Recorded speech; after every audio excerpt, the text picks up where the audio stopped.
Now that we have looked at what argument is and at fallacies and some of the issues with argument, let's take a look at how we are going to structure our argumentative paper. And there are four basic parts that we are going to use in our paper, and those are problem, cause, solution, and benefit. I don't think that they have to necessarily be in this order, although this is the most logical flow for them. I could see that there are times when you could rearrange these, but I would assume that for most of us, this would be the way to go. Also, I think that there is no expectation that these are all equal parts. The problem and cause will obviously be the bulk of your paper. You obviously need to inform people about what the problem is and why it's a problem before you give out a solution. And I think when you look at the solution, that's going to be fairly short because it's going to be one, right? So that's not going to be a lot of space, and you're probably going to be hinting at what that solution is anyway, or even giving some of those solutions along the way. And then the benefit statement, that is something at the end where you just kind of explain to us what's in it for us. Like, why should we be engaging in this? Why should we be getting involved in this? So again, that's probably not a major part of the paper. So let's take a look at the first part, and this is the problem. And this is where you really will need to spend a lot of time explaining what the issue is. Now, this is for a lot of reasons. First off, people may not understand why it's a problem or may not understand the issue that you are addressing, especially if it's not something that they're already familiar with, right? So you really need to lay out for them what this is. That's how big it is. That's how wide it is. That's how deep and long and whatever it might be, the size and the scope of the problem, right? This is also the time where you need to really define any of the terminology or the issues, the way people think. This is where you really have to go through and explain all the things that people will need to know to understand this topic. Now, I think it is incumbent on you to really think this through about your audience, right? We've talked about this before. What does the audience already know about the topic, right? So you're really going to need to spend some time thinking that through about how far along your audience is in this thinking, okay? I think also, too, it's important that if you can kind of get a sense of what they know about the topic, that also will give you a sense of where they stand on that topic. Where does this go in the future? You know, where does it go? What does it connect to other things, right? And then how much does this cost? I mean, that's always a big thing. You know, money is always something that people are interested in and something that will really drive people. Where are we at now? Okay, where are we at now? And then this last piece here, I think is really important. How does this impact the audience? How does it affect the audience? What is their connection to the problem, right? A lot of times when we think about a problem, you know, how does it really connect to the audience? We talked before, I think one of the examples I've used before is when we talk about breast cancer research, and why are so many guys interested in breast cancer research or in these kinds of issues when they aren't directly affected, right? And so they have done a lot of work to really make sure that people get why this is something that they need to be aware of and how this impacts them directly.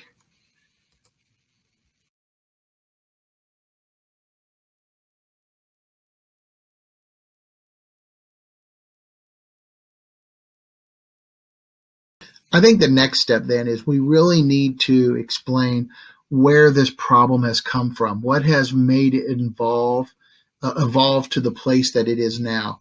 You know, we talked before about, you know, causal analysis and explaining, you know, what were the things that made this a problem or what problems will this create, right?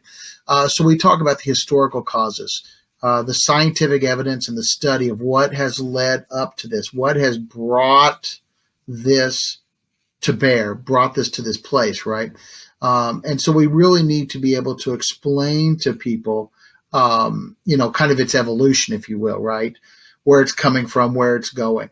links to other problems. And again, we talk about, when causal analysis, like this thing happened, what things does it create, right? What are the other things it creates?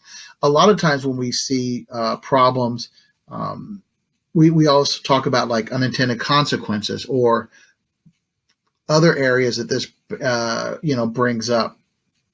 So does this issue lead to other issues, right? So when we think about maybe, teen pregnancy, for instance, right? Teen pregnancy leads to a lot of other issues, including educational issues, poverty issues, or other social issues. So they link to other problems. And then I think when it comes to kind of touching again on that connection, we talk about how the audience is causing the problem, right? So, is the audience impacted by that? That's a connection. But it's also, what are you doing to create that problem? Because this is a way to really drive people into engaging with it, right? For instance, I don't recycle. I used to recycle when it was a lot easier, but they took away, so many of the things that you could recycle now in the single stream system. That I just don't do that anymore. And I am causing part of that problem because I am not doing it. And that example I'm setting for my kids, for the neighbors or whatever. And so, you really want to be able to show that the audience is one of the causes, right? That they are one of the things that is kind of driving it or whatever, because that will help them see why they need to be. Let's get to the solution. And this is the part that we're really driving to. We're really trying to get people to. This is what you are asking people to do to solve the problem. The thing that you are saying, hey, you see this thing that we just talked about? Here's what you can do to fix it, right? Now, when it comes to the solution in your paper, we want you to advocate for one and only one solution. I know in the real world, there's probably a menu of things that you could do, right? There's several things that you could do to solve a problem. And maybe you're pitching multiple things at once. That is possible, right? But in our paper, for the purposes of this class and to keep this manageable, you're going to say, here's one thing you can do. I think also, too, when you do put this in a real world context, you do want to kind of keep in mind that anytime you offer multitudes of, multiple solutions, you lose some control about which one they will pick, right? You can say, this is the one, but here's some other things you can do. And if those other things are easier or cheaper or quicker or whatever, your audience will probably kind of gravitate to those, right? And so for this paper, one solution, only one solution. The solution that you are going to present, it must be possible, probable, logical. It has to make sense, and it has to be something that will make a significant impact. Not just a little difference, but one that really makes sense for the audience. And they see that this will really make a difference in the issue, right? For the purposes of this solution, you do not need to create your own solution. You can advocate somebody else's. You can say, here's a problem, and hey, here's what one way that is being proposed by so-and-so to solve it. And I think this is a great way of doing it. And you can run with that, right? So, don't think that you have to recreate the wheel necessarily. This is something that you can advocate from somebody else. And then finally, the benefit statement. And this is, why should I do this? What do I get out of it? Unfortunately, in the real world, you need to show people, what's in it for them, that they see a benefit, that they see that they get something out of being involved in this. In a perfect world, they don't need that. They just know that this is something that needs to be done, and they get engaged and they do it. But realistically and practically, people need to see that they're going to get something out of it that helps drives it to them of what they can and should be doing. As you get ready to start writing your persuasive paper, there's a few things that I just want to remind you of. Make sure that you get off onto the right foot. The first is, and I talked about this a little bit before, about the 4 parts of the persuasive paper: problem, cause, solution, and benefit. And inside of your paper, we should see all 4 of those parts. Now, you may not necessarily label them as such. It's not like you're going to have like little headers or something. But you are going to need to make sure that it is very clear that we see that you explain what the problem is, what has made it a problem, what your solution is, and then what your benefit is. With that, the benefit is not the conclusion. And I know a lot of people just like to wrap up their paper by, and as you can see, this is why you should do it.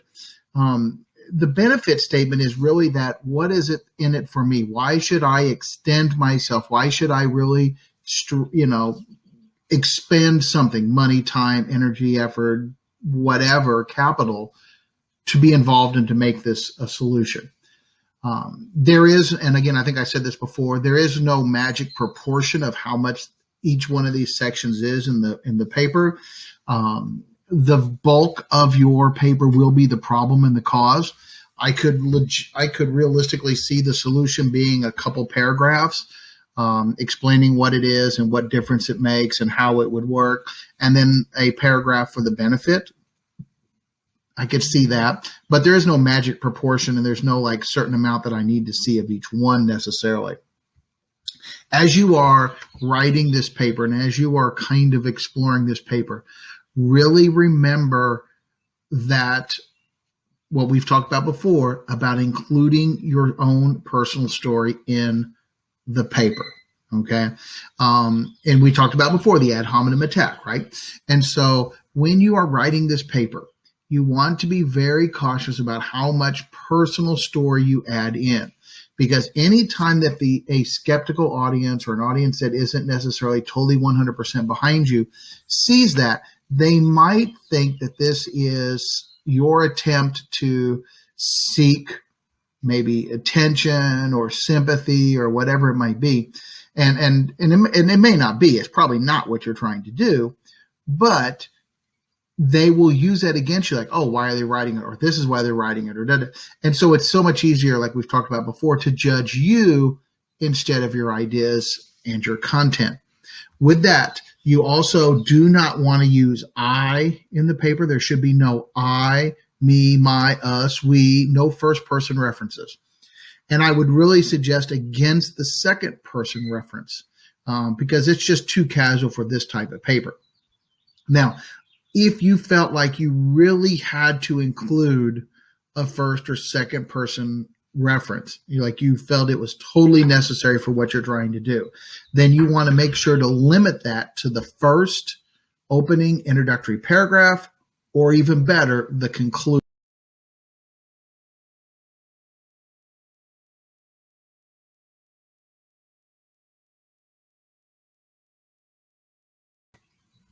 Remember, you want to use as many sources as you can. The more sources you can use, the better. You want to make sure that your audience has lots and lots and lots of material to work with. Those sources need to be credible. They need to be believable. They need to be very closely tied to the topic. And they need to be things that will really get the audience to buy into what you're saying. For instance, you might have two sources. You might have two sources that say a very similar thing, but which of those sources has more credibility? Maybe it's a news source versus somebody's personal blog. Maybe it's a government source versus a newspaper.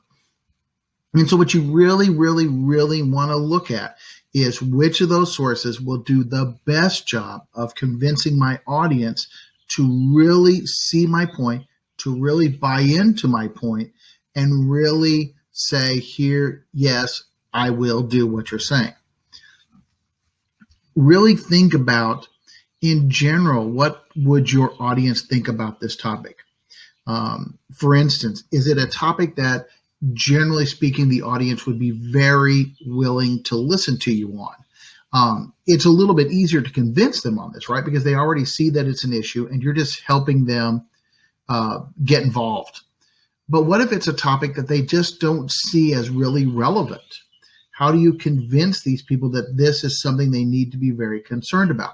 And so again, talking about conviction and talking about connection, this is where you really help the audience see that this is something you should be aware of, involved in, concerned about, and engaged in. I think the last thing I would suggest for you to think about as you start to write this paper is how could you convince somebody about the topic and about the solution? How could you convince somebody on those? So you really want to try to develop an argument, develop an approach that really shows the audience the meaning of this, why it's important, what you want them to do, and then really sell them on this, okay? So it just because you write a paper and you say, hey, here's a problem, here's a solution, you need to do it, that's part of it, but you can't just assume that the audience is going to get right on board and get on your plan with you right off the bat. You really have to convince them. So you really want to put all those pieces that we've talked about together. Audience, who they are, what makes them tick, and why would they be concerned about this topic. Explaining how it connects to them and how maybe they are part of the problem. Showing them the solution and showing them how it will make a difference, how they can get involved and be part of that solution and what's in it for them. And you really want to be able to say, look, this is a meaningful solution. This is a good solution, and this is why you should join in on it. So really remember that you're trying to get people to buy in to what you're saying, and you always want to keep that in mind so that they are driving toward that point.